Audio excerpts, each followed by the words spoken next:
ரொம்ப ரொம்ப டேஸ்டியான மைசூர் மசாலா தோசை செய்யலாமாங்க. தோசைக்கு மேலே காரசாரமாக ஸ்ப்ரெட் பண்ணி விடுற சட்னிக்கு 10 சின்ன வெங்காயம், 3 வரமிளகாய், 1 டேபிள் ஸ்பூன் சீரகம், 1 பிஞ்ச் பெருங்காயத்தூள் சேர்த்திட்டு ஃபஸ்ட்டு கொரகொரப்பாக அரைச்சிட்டு மறுபடியும் ஒரு 1/4 டம்ளர் தண்ணி விட்டு நல்லா நைஸாக அரைச்சி வச்சுக்கோங்க. இந்த சட்னி தோசைக்கு மேலே ஸ்ப்ரெட் பண்ணி விட்டது செம்ம டேஸ்ட்டாக இருக்குங்க. அதுக்கப்புறம் பொட்டேட்டோ மசாலா தோசைக்கு மேலே ஸ்ப்ரெட் பண்ணி விடுறக்கு பொட்டேட்டோ மசாலாவுக்கு வந்துட்டு பொட்டேட்டோ கட் பண்ணி மஞ்சத்தூள் உப்பு சேர்த்துட்டு 6 விசில் விட்டு தோல் உரிச்சிட்டு நல்லா நைஸாக மசிச்சு வச்சுக்கோங்க. இந்த மாதிரி நல்லா மசிச்சு வச்சுட்டு நம்ம தாளிப்பு சேர்த்திக்கலாங்க.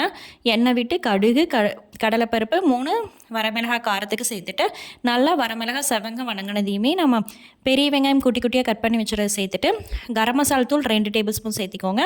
மசாலாக்கு தேவையான உப்பு சேர்த்துட்டு நம்ம நல்லா மசிச்சு வச்சுருக்கிற உருளைக்கிழங்கு ஆட் பண்ணோம்னா சூப்பரான பொட்டேட்டோ மசாலா தோசைக்கு மேலே ஸ்ப்ரெட் பண்ணி விடுறதுக்கு ரெடி ஆயிடுச்சுங்க.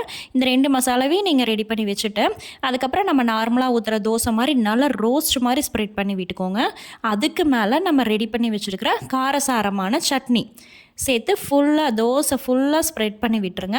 இதுதான் இந்த தோசைக்கே ஹைலைட்டுங்க, செம்ம டேஸ்ட்டு கொடுக்கும். அதுக்கப்புறம் நம்ம ரெடி பண்ணி வச்சுட்டு உருளைக்கிழங்கு மசாலா சேர்த்திட்டு லைட்டாக இந்த மாதிரி ப்ரெஸ் பண்ணி விட்டுட்டிங்கன்னா அது விழுகாதுங்க.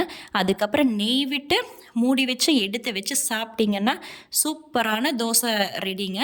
தோசை ஃபேவரட்ஸ் எல்லாத்துக்குமே இது வந்து செம்ம டேஸ்ட் அல்டிமேட்டாக இருக்குங்க. ட்ரை பண்ணி பாருங்கள், நல்லாயிருக்கும்.